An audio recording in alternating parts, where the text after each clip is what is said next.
Recording in progress.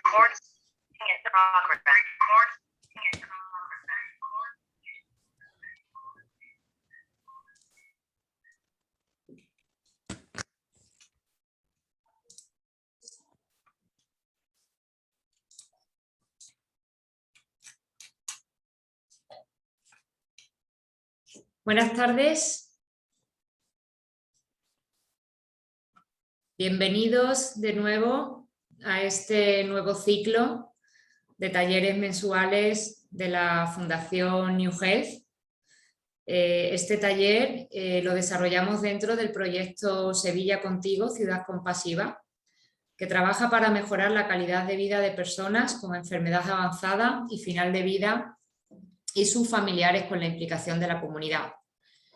Realizamos estos talleres formativos mensuales con el propósito de sensibilizar, formar y para que podáis extender los cuidados, la compasión y la implicación de la comunidad a todas las personas que lo necesitan. Todos estos talleres, como el de hoy, son grabados y pueden visualizarse en el canal de YouTube de la Fundación New Health, por lo que os invito a que os suscribáis a este canal para que os lleguen las alertas de cuando subimos estos vídeos a medida que vamos desarrollando estos talleres en la Fundación. Aún así, como sois asistentes y os damos las gracias por estar hoy aquí, os estaremos enviando también el enlace a esta sesión a vuestros correos.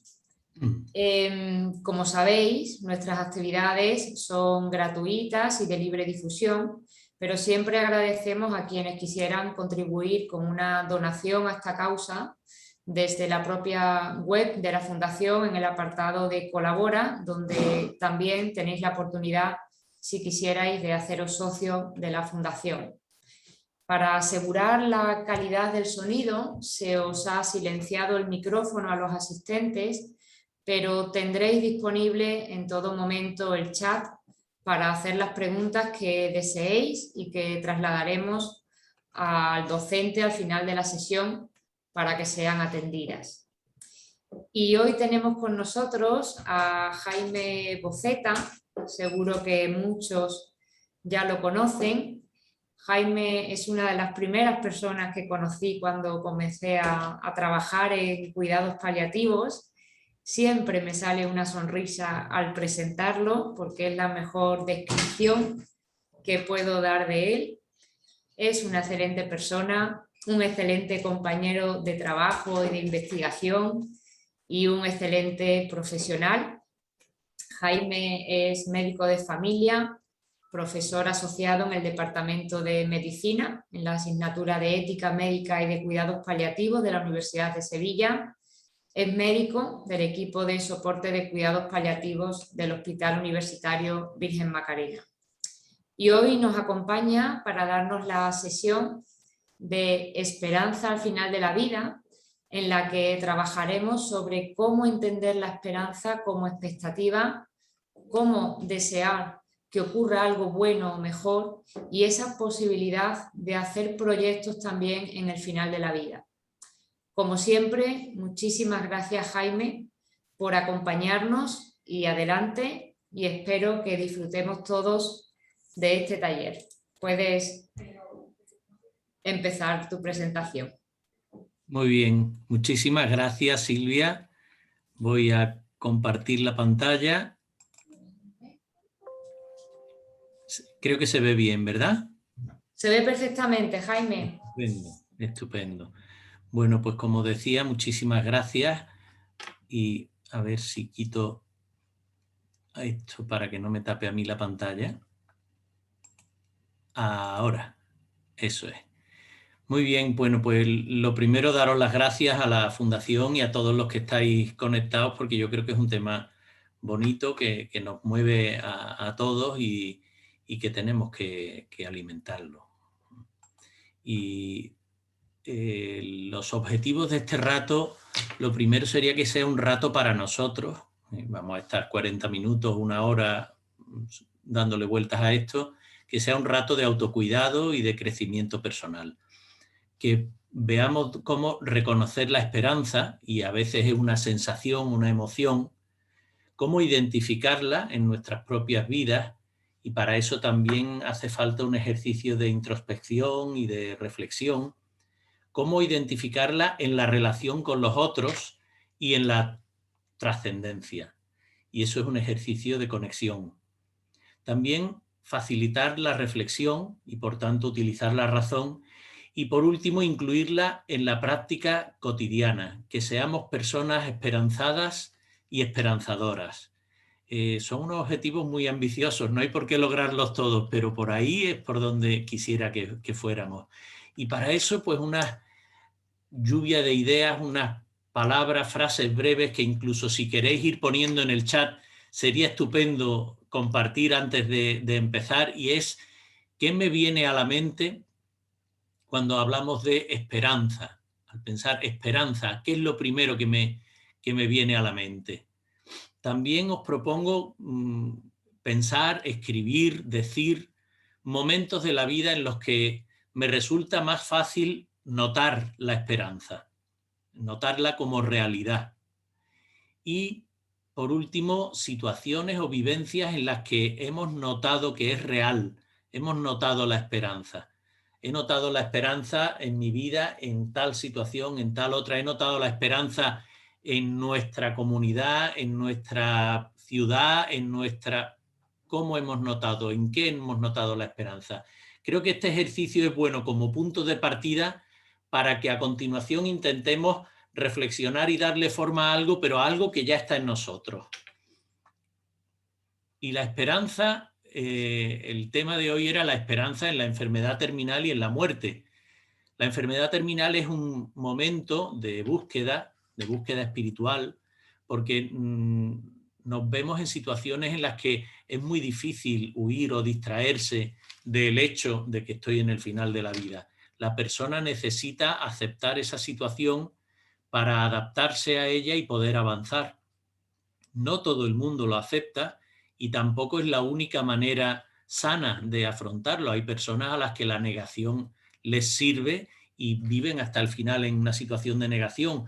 Bueno, vamos a respetar los mecanismos de defensa de cada uno, pero entendiendo que es fácil que en esta situación la persona necesite aceptarla para poder avanzar. Y la muerte en realidad, el fin de la muerte no es destruir la vida. El significado de la muerte es dar sentido a la vida. Nuestra vida va cobrando sentido en función de la cercanía o la lejanía que tiene la muerte. Muchos de los que estamos conectados aquí estamos ya prácticamente en la segunda mitad de la vida y bueno, pues nuestra vida tiene un sentido distinto al que tenía cuando teníamos 10 años, cuando teníamos 20 años, cuando teníamos 30 años. Va cambiando el sentido de la vida y cabe pensar que cuando noto que estoy en la etapa de las últimas semanas o últimos meses de vida, eso también cambia el sentido de mi vida, da sentido cada día, a cada semana de esa vida que tengo. La cercanía de la muerte condiciona el sentido de la vida y la esperanza no evita el sufrimiento y no evita la muerte, pero sí que los atraviesa abriendo un camino y de ese camino es del que queremos hablar hoy. En la enfermedad avanzada y terminal hay una serie de criterios para definirla. Se habla de una enfermedad progresiva, avanzada, incurable o sin posibilidades razonables de tratamiento curativo. A muchos de nosotros se nos viene a la mente el cáncer, pero también hay otras muchas enfermedades no oncológicas que llegan a una fase terminal y que comparten una insuficiencia cardíaca o una insuficiencia respiratoria o una insuficiencia renal crónica avanzada en la fase terminal, se parece mucho a algunos tipos de cánceres.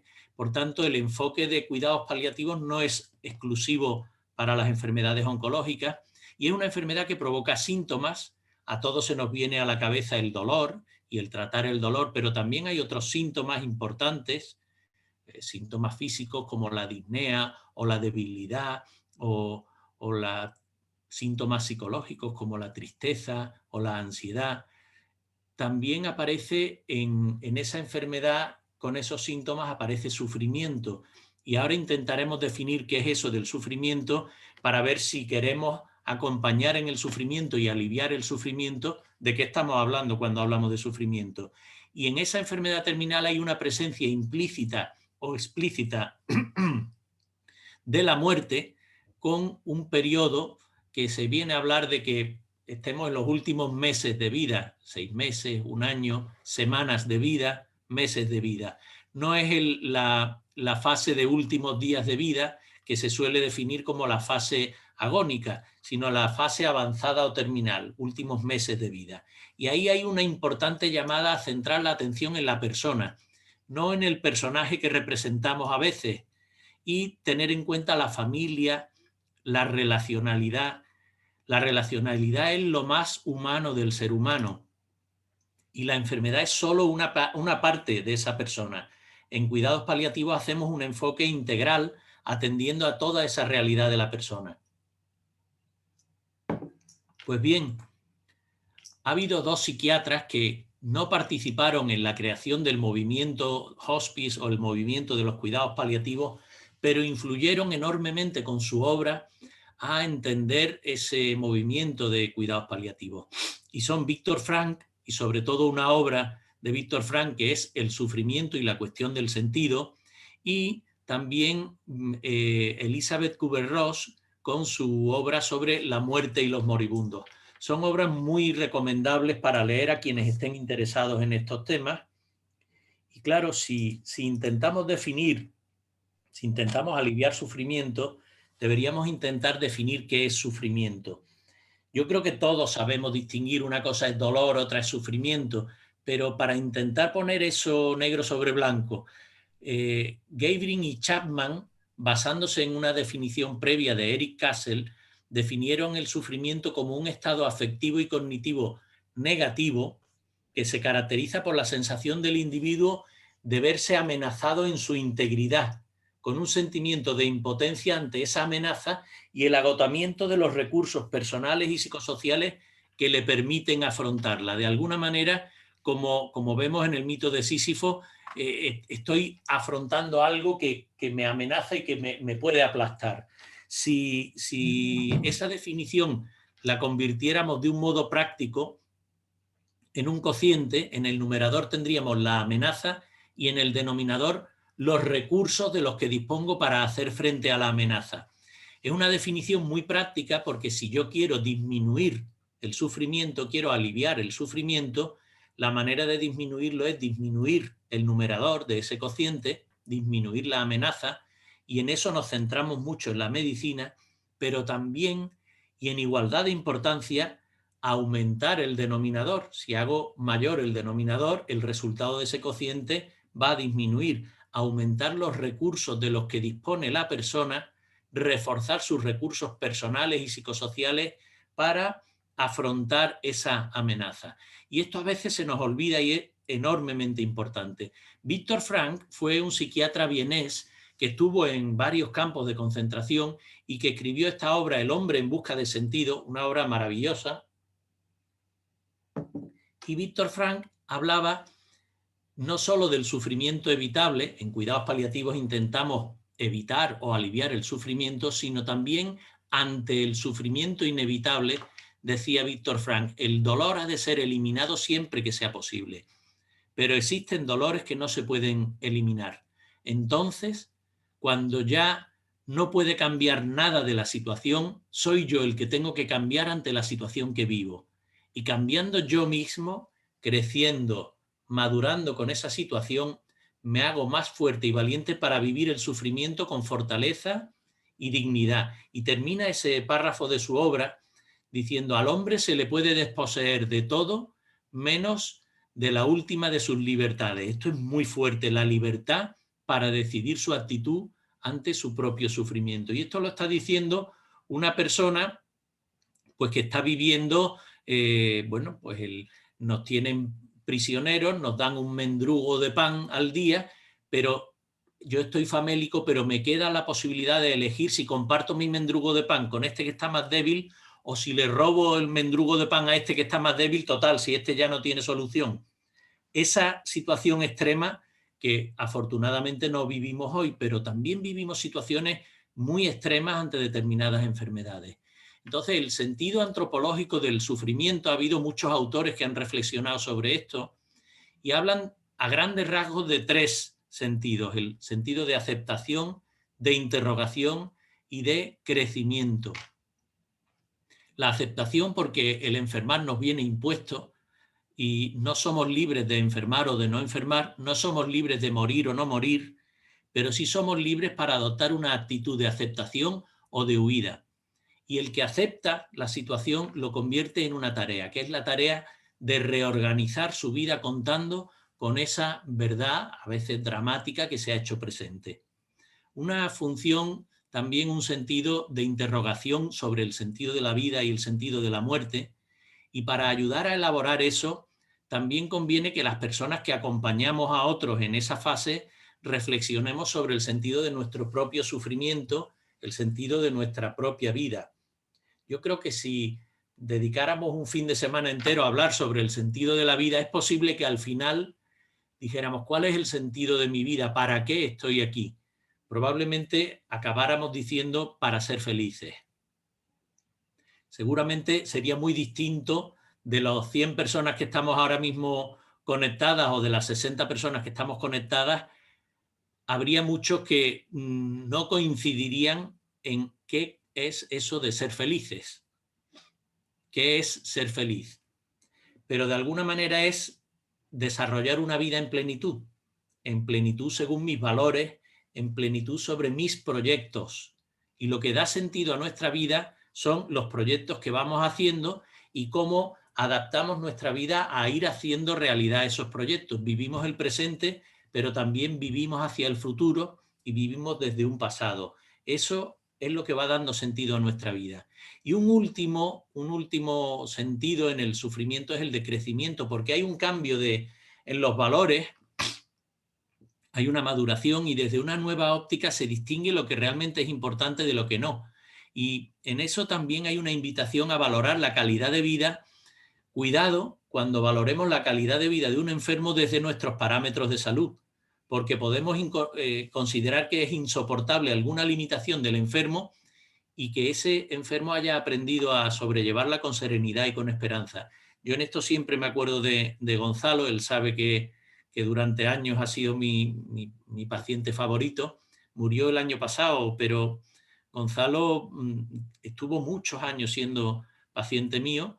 Desde el principio un paciente de cuidados paliativos que podía moverse y que podía mover únicamente unos dedos y que podía morirse en cualquier momento. Y sin embargo él había ido aprendiendo a encajar esas limitaciones y era feliz, hacía su vida y bueno, pues sus amigos iban a su casa, chateaba, jugaba al ajedrez, hacía muchas cosas que le daban sentido a su día a día. También cometía errores, como todos nosotros, y también tenía luego que pedir perdón o que ser perdonado por aquellas personas con las que había cometido errores, como todos nosotros. Me parece que podemos encontrar sentido a nuestra vida a pesar de las limitaciones. Bueno, pues otra gran psiquiatra que trabajó mucho este tema fue la psiquiatra suiza Elisabeth Kübler-Ross, y escribió este libro sobre la muerte y los moribundos. Y Elisabeth Kübler-Ross describía 5 fases cuando estamos en una enfermedad terminal. 5 fases por las que atraviesan todos los pacientes cuando están cerca del final de la vida. La fase de negación. En la fase de negación es un poco, pues, no, esto cómo me va a pasar a mí, esto seguro que no, ya verás cómo no. Describía incluso negaciones de distinto orden. La fase de rabia o de ira contra sí mismo o contra otros, y hay veces que el enfado que la persona enferma tiene contra esa situación lo canaliza a veces contra la persona a la que más quiere o con la que más confianza tiene. Y entonces, si no aprendemos a identificar que esa es una fase de rabia que está permitiendo que salga esa rabia y que no viene contra mí, puedo sentirme muy machacado por la persona a la que cuido. Y a veces un mecanismo muy útil es aprender a ponerme de perfil. Y cuando me suelta una bofetada, decir, sí, desde luego, vaya tela, qué mal lo tienes que estar pasando con esto. Yo entiendo que estés enfadado. Y esto no va contra mí, va contra la situación, contra la enfermedad, y aprender a acompañar sin tragarnos a veces esa rabia que que nos haga daño. Esa fase de pacto, pues a ver si una segunda opinión, o a ver si la Virgen de Lourdes, o a ver si el curandero de Coria del Río, pero bueno, después hablaba de una fase de depresión, de tristeza, que es una fase de adaptación. Entonces, todas las fases de adaptación pueden ser un problema si son excesivamente intensas o si se queda la persona anclada ahí, pero si no, la depresión a veces es el principio de la aceptación y a veces tendemos a taparla. Anda ya, no digas eso. También puede ser sano permitir que esa depre, esa tristeza, ese estoy triste porque veo lo que está pasando, porque permitir que se pueda hablar de ello. Y si no nos sentimos preparados para que se pueda hablar de ello con nosotros, pues en vez de mentir, decir, oye, pues no sé qué decirte de eso, ¿qué te parece si se lo planteamos a tu médico, si se lo planteamos a tu enfermero, si se lo planteamos a... pero que la persona sepa que se puede hablar de ello. Y por último, la fase de aceptación. Y estas fases, decía Kubler-Ross, que las va pasando el paciente y también la familia, porque hay veces que la propia familia está en esa fase de negación.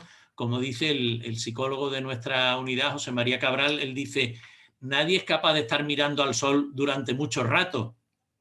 Es verdad, pues sé que se está muriendo, miro esa realidad durante un rato, pero luego, oye, voy a mi día a día y hago una especie de negación de esta situación porque no soporto, no aguanto estar todo el tiempo mirando esa realidad.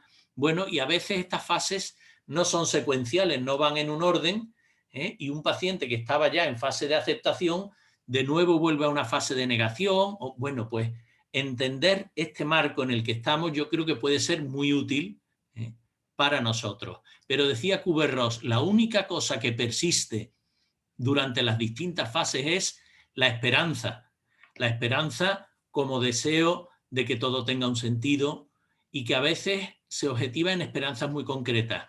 La esperanza de que todo sea un sueño, no que esto sea mentira, en esta fase de negación, o la esperanza de que se descubra una medicina nueva para la enfermedad en esa fase de pacto o de negociación, o la esperanza de que no se muera en medio del dolor o abandonado o en una fase a lo mejor pues de mayor aceptación y mayor conocimiento de la realidad. Entonces, ¿puedo yo empatizar con la esperanza de una persona con la que no estoy de acuerdo?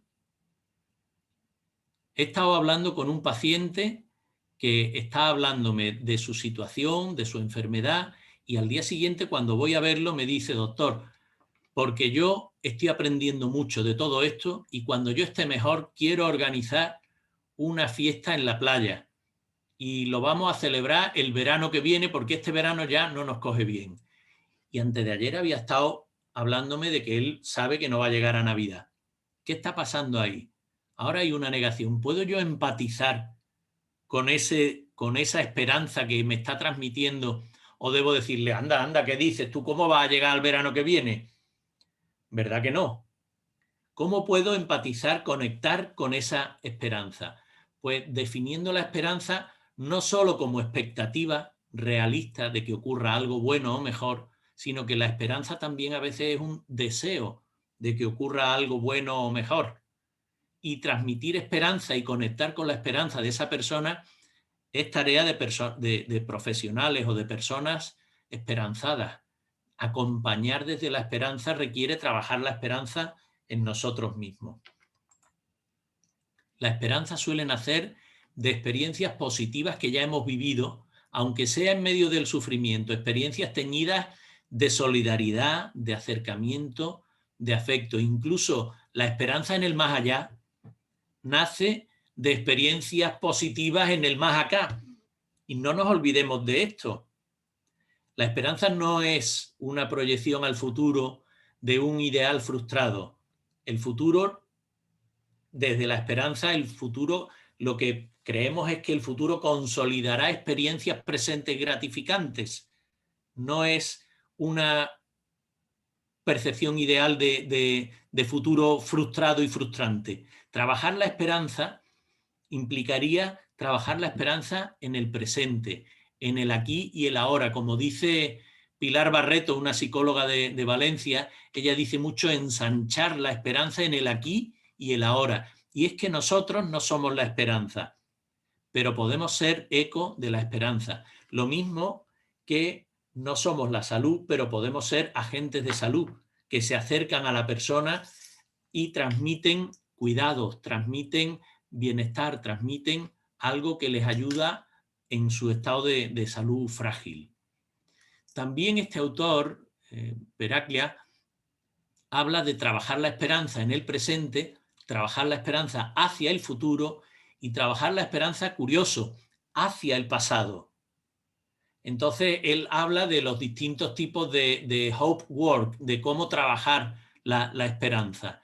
Y nos hace el aviso a los profesionales de que puede haber conflicto cuando distintos agentes que están intentando ayudar a una persona a trabajar la esperanza entienden distintos tipos de trabajo de la esperanza de distintas maneras.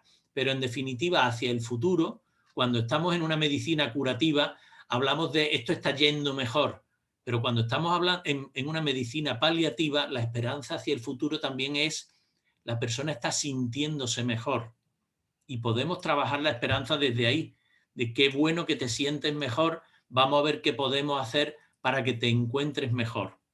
También la esperanza hacia el pasado, eso es poderosísimo. La recuperación del pasado, la rehabilitación del pasado. Ahora entraremos un poquito también en esto, en cómo trabajar eso. Pero la esperanza no es solo hacia el futuro, hacia el pasado, sino que al igual que otras necesidades espirituales, la esperanza tiene distintas dimensiones. La dimensión intrapersonal, la dimensión interpersonal y la dimensión transpersonal. Vamos a ver qué es eso. Yo creo que esta es una de las cosas que a mí al preparar estas charlitas me ha ayudado mucho y he aprendido mucho al leer esto. Por eso intento transmitiroslo a ver si soy capaz. Nos hablan los expertos de una dimensión de las necesidades espirituales, una dimensión intrapersonal, y es la necesidad de integridad, o sea, de coherencia, de paz, de armonía, yo conmigo mismo, y eso también ocurre en la esperanza. Una dimensión intrapersonal de sentido a la existencia, mi vida tiene sentido, ¿qué sentido tiene mi vida? Y una dimensión moral, los valores y los principios. Y ahora hablaremos de la parte ética de la esperanza, porque tiene una importancia enorme la parte ética. Pero también la esperanza como necesidad espiritual tiene una dimensión interpersonal y es el ser reconocido como persona. No soy el paciente el 15-2. Soy una persona que está enferma, una persona que está frágil, pero que me tratan con dignidad y reconocen mi dignidad, el sentirme amado y el amar, por tanto, la conexión y la armonía en las relaciones. Surge la necesidad de reconciliación cuando una persona está en el final de la vida. Y por último, la dimensión transpersonal, la confianza, la esperanza. Bueno, pues la esperanza no es solo optimismo. A mí hay gente que me dice, tú es que eres una persona muy optimista. Bueno, pues, pero eso no necesariamente me lleva a ser una persona esperanzadora. Debo alimentar la esperanza. Es más, creo que en esta situación de pandemia, alimentar la esperanza es casi una obligación moral que tenemos. Y digo, la lotería social y genética que me tocó, el hecho de haber nacido con una inteligencia suficiente para poder estudiar una carrera y el que me hayan educado en un contexto que me ha permitido tener, bueno, pues unos valores, un esfuerzo, un tal, eso ha construido mi temperamento, pero ¿ese temperamento me condiciona todas mis decisiones o existe un margen para la libertad? ¿Puedo mejorar yo mi carácter? Yo creo que sí, que queda un margen para la libertad, que no estoy absolutamente condicionado y que puedo elegir. Es más, a base de hacer elecciones que me conducen en una dirección, voy haciendo hábitos. Si yo cada mañana cuando suena el despertador tuviera que decir, no, es que yo decidí que quería ser médico y entonces para ser médico pues me merece la pena, aunque no me apetece levantarme, me merece la pena levantarme e ir a trabajar porque forma parte de mi proyecto de vida en plenitud y hago realidad mi proyecto y entonces eso es una vida plena. Esa rallada de coco yo no podría cada mañana hacérmela. ¿Qué hago? Que apago el despertador, me levanto y me voy, porque a base de tomar buenas decisiones que me acercan a mi proyecto de vida plena, he creado un hábito bueno, un hábito que me acerca a ese proyecto de vida plena. Y esos son los buenos hábitos. Igual que todos nosotros reconocemos malos hábitos que nos alejan de nuestro proyecto de vida plena, que perdemos tiempo con adicciones a sustancias o a tecnología o al móvil o al tal o al cual. Hay cosas que todos identificamos en nosotros y que son muy difíciles de cambiar los hábitos. Pero ¿es imposible? Yo creo que no. Entonces podemos plantarnos en intentar mejorar ese carácter y de ahí viene la ética. Ética viene de ethos, que significa carácter, y moral viene de mos moris, que significa carácter. Yo creo que puedo mejorar mi carácter tomando decisiones, en este caso en el que estamos hablando, decisiones que alimenten la esperanza y poco a poco convertirme en una persona esperanzada y en una persona esperanzadora. Y de eso trata esta sesión de hoy. Acompañar en el final de la vida no es una obligación legal. Fíjense que existe el derecho a la compañía y se habla de que el paciente no esté solo, de que nadie muera solo, pero una cosa es la compañía y otra es la presencia. La presencia sola no basta, necesito estar acompañado. ¿Y qué es el acompañamiento? ¿Qué es acompañar a una persona? Pues no es solo estar ahí. No se puede exigir que les den esperanza. Por tanto, el acompañar desde la esperanza es una obligación moral, no es una obligación legal. El estar o el ir en compañía de otro, el participar en sus sentimientos, vivir su experiencia y dejar que su experiencia me afecte en simetría moral, porque ambos somos personas, aunque la relación sea asimétrica, en una relación de ayuda yo estoy aquí para ayudarle, pero me afecta como persona. Entonces no es darle algo, sino darme, dar de mí. Y eso no es fácil, porque no es hacer algo por esa persona, sino hacer algo con esa persona. Yo no puedo darle más vida biológica, pero puedo ayudar a dar vida biográfica, recuperar de su biografía, ayudar a reconciliarse y ayudar hacia el futuro a otorgar un legado. La esperanza hacia el pasado, en el presente, hacia el futuro. Acompañar cerca del final, cuando son personas ancianas y a veces con demencia, tiene unas particularidades que requiere una sutileza moral y que como mínimo lo básico es no ser agentes que les hieran, no maltratarlos verbalmente, no maltratarlos, por supuesto, físicamente. Respetar la autodeterminación. Y esto es muy complicado. ¿Cómo respeto la autodeterminación de una persona con un deterioro cognitivo? Puede ser la capacidad de decidir, y entonces la capacidad de decidir es la poca capacidad o mucha capacidad que tengan para decidir y también la capacidad que tendrían si yo les diera el apoyo necesario.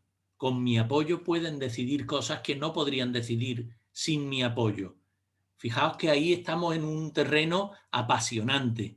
Por otro lado, apoyar las destrezas para comer, las destrezas para el aseo, pero ese apoyo en las destrezas son un medio para esa autodeterminación, no son un fin. A veces nos creemos que esas destrezas, el que sea capaz de asearse, de comer solo, de bañarse o de peinarse, es un fin en sí mismo y son medios para ayudar a esa autodeterminación, para ayudar a que la persona pueda tomar decisiones por sí misma, lo poquito. ¿Capacidad para qué? Capacidad para esto, para aquello o para lo demás, para allá. Pero capacidad con mi ayuda para algo más de lo que tenía. Si hay una capacidad frágil, acompañarla, reforzar esa capacidad y complementarla de dos maneras. Capacidad como autolegislación, o sea, para que la persona pueda decidir, y eso a veces implica ponerme en su lugar y ayudar a ver qué preferiría él. No se trata de que me diga el médico ¿qué quiere usted que hagamos? Porque él no puede decidir, sino ¿qué cree usted que él preferiría? Muchas veces no lo sabemos. Bueno, pues entonces, ¿qué cree usted que es lo menos malo para esta persona enferma? Por otro lado, reforzar la capacidad como autenticidad en los proyectos de vida, y a veces proyectos muy complejos. Hace muy poco me estaban hablando de una persona anciana con cierto deterioro cognitivo y que quería tener una nueva relación de pareja. Qué complicado era eso. Entonces, proyectos que se siente llamado a ser y a vivir sin traicionarse y siendo él mismo. Él mismo desde el pasado en el presente y hacia el futuro. No es sencillo, pero se trata de acompañar y reforzar esa capacidad frágil. Bien, pues la esperanza y la solidaridad en el final de la vida me llevan a sentirme ligado a la necesidad de esperanza. Es un compromiso gratuito desde la ética de la compasión, y también la justicia me obliga a la solidaridad, al mínimo decoro, y la solidaridad siempre va a ser algo para limitar esas situaciones, para, digamos, compensar esas situaciones. Es de compensarlo desde una ética de la virtud, la búsqueda del bien, las actitudes que me acercan al ideal de perfección moral para mí. Pues yo voy a trabajarlas desde la ética personal. Ahí está la esperanza como algo que trabajar. La esperanza hacia la otra persona, ayudar a dar sentido a la vida con sufrimiento, a aceptar y a integrar la fragilidad y la esperanza de transformar el sufrimiento. La presencia en la soledad, la esperanza en el fracaso, estar, transmitir esperanza. Entonces, el saber que yo puedo salir de mí, que no me quedo aislado, no rompo con el mundo, salgo de mí. A veces la persona enferma en el final de la vida se va aislando. Y bueno, puede ser que en los últimos días de vida necesite ese aislamiento como una manera de irse de esta vida. Pero no toda la fase de enfermedad avanzada es romper con el mundo. Entonces, abrir a la esperanza, a la relación con el mundo, llenar la vida de sentido a pesar de que haya sufrimiento, a pesar de que haya limitación, que eso no sea un sinsentido, que no sea un absurdo. Entonces, a veces nos equivocamos de pregunta. No es el por qué me ha tocado vivir esto, no, sino el para qué vivir, qué sentido tiene mi vida a pesar de que exista esto. A mí ese creer que Dios me lo ha mandado, ¿cómo me va a mandar Dios una enfermedad? ¿O cómo va a mandar Dios el que ahora el volcán de La Palma haya? Bueno, pues gracias a Dios vamos evolucionando y sabemos que hay una serie de enfermedades, que hay una serie de movimientos tectónicos que provocan catástrofes naturales. Bueno, pues en esta situación dar sentido a la vida de la persona enferma que está en el final, llenar su sinsentido con amor, trabajando por aliviar su sinsentido y ayudar a buscar la felicidad, que decíamos que la felicidad es la vida plena, la vida lo más plena posible. Pues, ¿qué sería la vida plena en el final de la vida? Si yo intento pensarlo, si cada uno de nosotros intentamos pensar cuando me toque, ¿qué espero yo? ¿A qué aspiro yo cuando me toque el momento del final?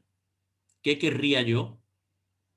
Yo creo que no estar solo, notar que me quieren, notar que ha valido la pena, estar satisfecho con mi vida, ver que mis personas queridas están bien, que no los dejo en una situación mala, incluso pensar qué queda de mí, qué les dejo de mí, no solo lo que hereden de mí económicamente, los ahorrillos que tenga, sino también qué legado les dejo a ellos.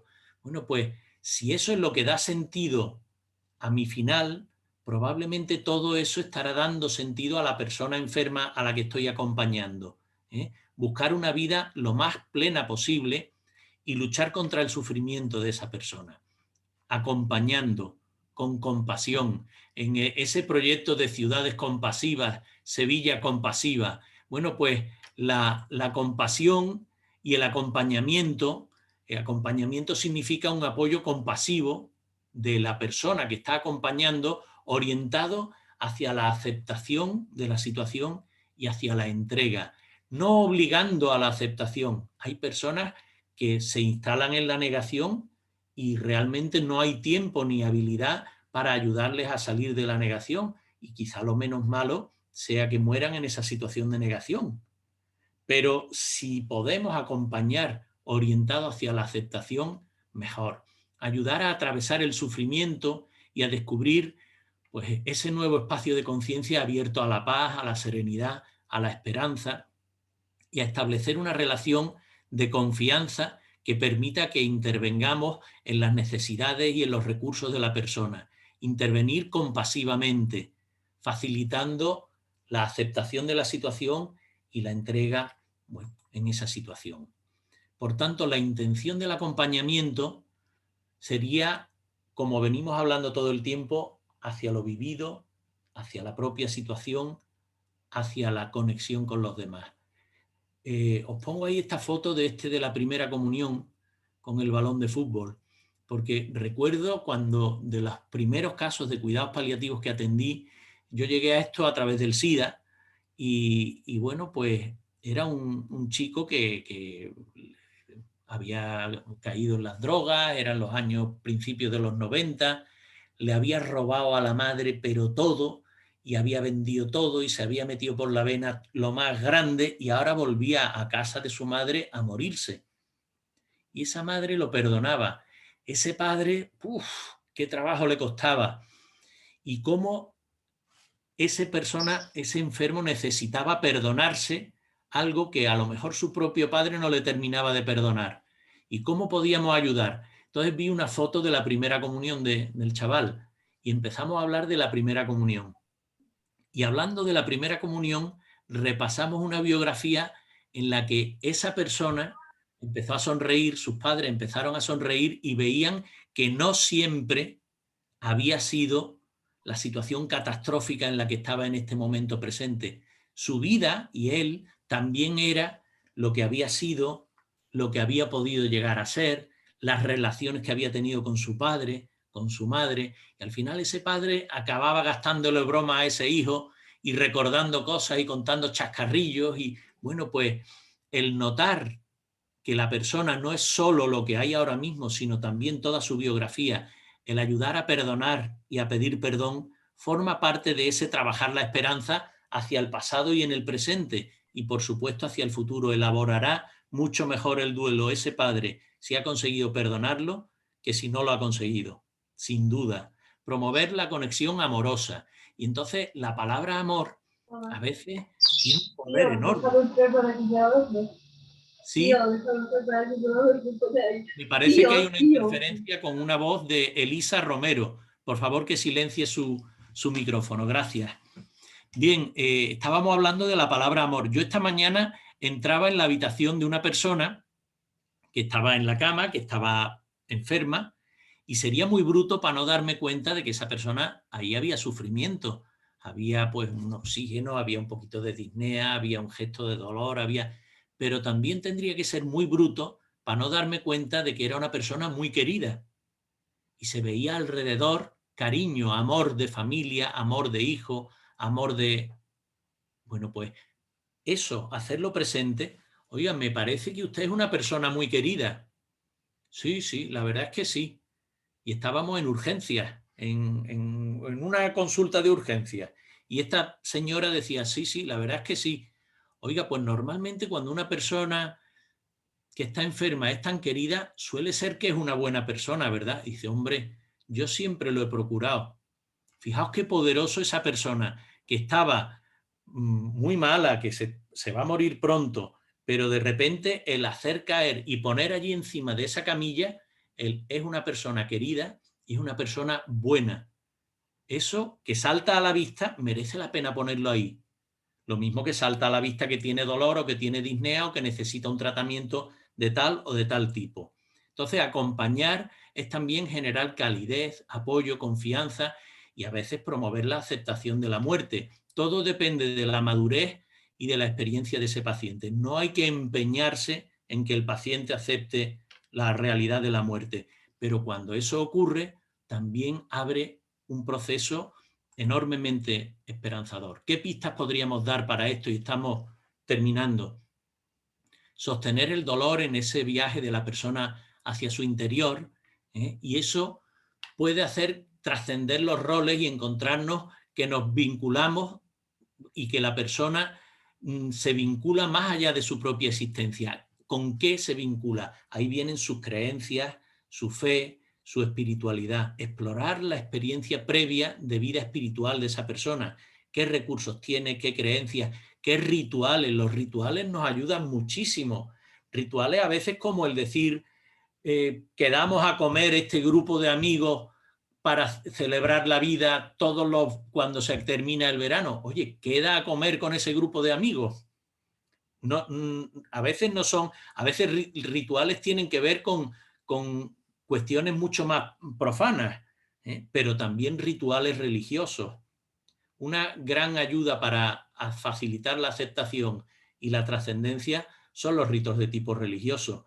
Entonces, yo creo que hay que explorar específicamente la espiritualidad de la religión y en ese sentido a veces remitirlos al referente religioso, el pastor, el sacerdote, el rabino, el imán, el monje, el que quiera que sea. En el hospital, desde luego, tenemos unos capellanes que son una maravilla y ayuda enormemente a veces también a perdonarse uno mismo, pues si tengo el poder de Dios me perdona, oye, qué poderoso esto, ¿eh?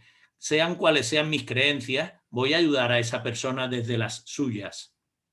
Y a veces es tan sencillo como fijarme que tiene una estampa del Gran Poder, otra de la Macarena y otra de la Virgen del Rocío en la mesilla de noche.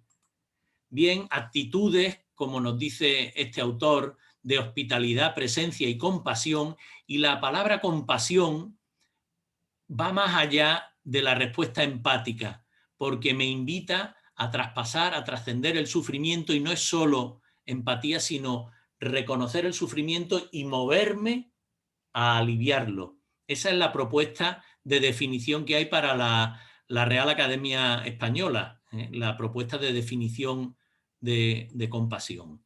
Y el acompañar a los otros en esa situación no es darle yo mis valores, sino ayudarle a poner de manifiesto los suyos propios, sus dones, sus fuerzas, confiar en ellos y en su capacidad de crecer incluso en el final. Esto es tremendo, sobre todo en los niños y en las personas jóvenes, las personas que están en momentos de aprender y de crecer.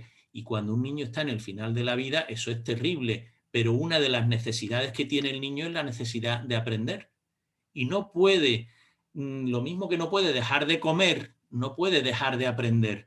Entonces, el adaptar todas esas necesidades a la persona, acercarse a ellas con suavidad, no forzándolas, con humildad, con respeto y entendiendo la muerte como algo natural, algo que es necesario vivir y que lo vamos a vivir todos y que afecta a la persona en su totalidad. Y volvemos a lo de intra, inter y transpersonal, ¿verdad? Con una actitud de respeto y de humildad me voy acercando y siempre trabajando en equipo, porque a veces esto no es fácil y a veces necesito al psicólogo, a veces necesito a mi compañera enfermera, necesito a otra persona que me echa una mano con esto o con aquello.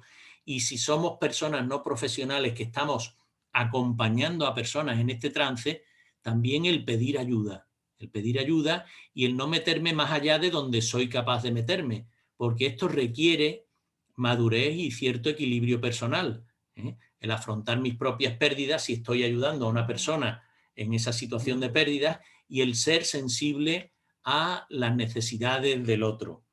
Yo termino aquí, no quería alargarme mucho más, sobre todo por permitir que pudiéramos pues compartir algunos comentarios, preguntas, etcétera, y en ese sentido pues estoy a vuestra disposición. Muchas gracias.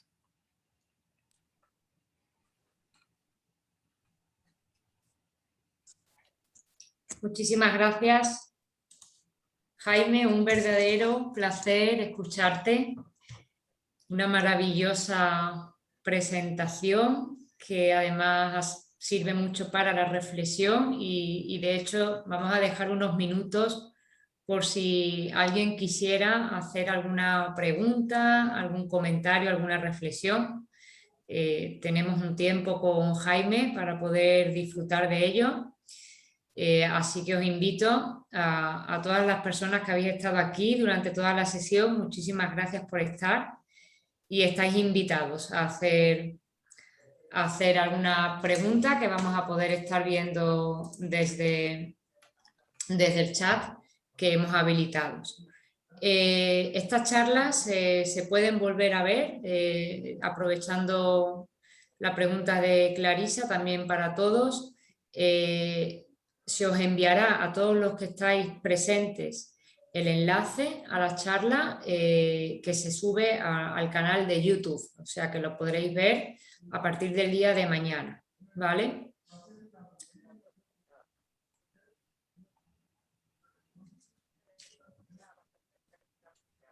Ha habido un momento muy bonito al inicio, ¿no? Donde os comparto, ¿no? Donde se iban compartiendo mensajes sobre la esperanza, ¿no? Y algunos de los que estabais ahí, pues bueno, pues hablaban de mensajes de ilusión, de esperanza, luz, amor, vida, paz, alegría, buenas acciones, gente buena, momentos en situaciones complicadas, la esperanza también como un impulso a continuar, confianza en el futuro, en los momentos en los que nos volcamos en los demás, cuando hay un sentido en la vida. Vamos a ir viendo por aquí qué preguntas nos hacen. La esperanza, ¿no? De la muerte y en el ahora, ¿no? Que es todo un reto.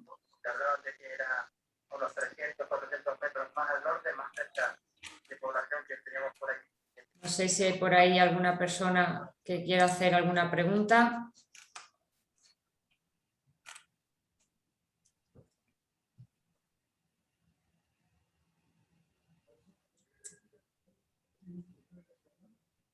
Estáis en este momento y si no, pues nos vamos a ir despidiendo. Muchísimas gracias también por todos los mensajes que habéis ido compartiendo sobre vuestras reflexiones durante toda la sesión de Jaime.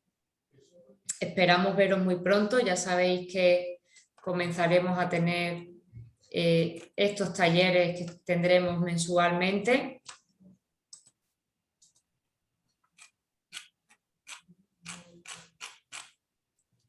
Y sin más, pues muchísimas gracias. Creo que Crisálida ha levantado la mano.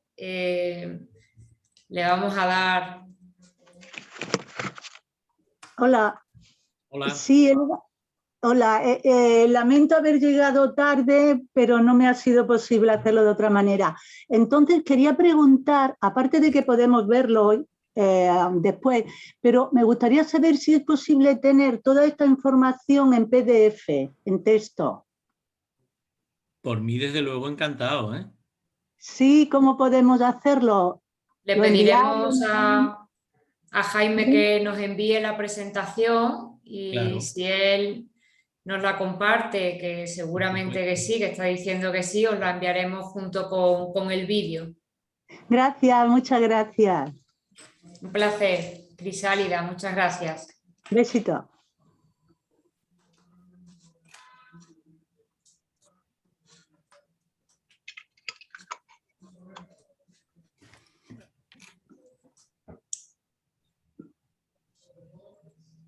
Pues muy bien, muchísimas gracias a todos, muchísimas gracias de nuevo, Jaime, por tu tiempo, por tu maravillosa exposición y espero veros muy pronto en las próximas sesiones y muchísimas gracias.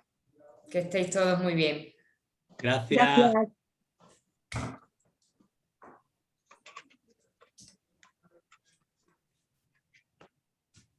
Muchas gracias.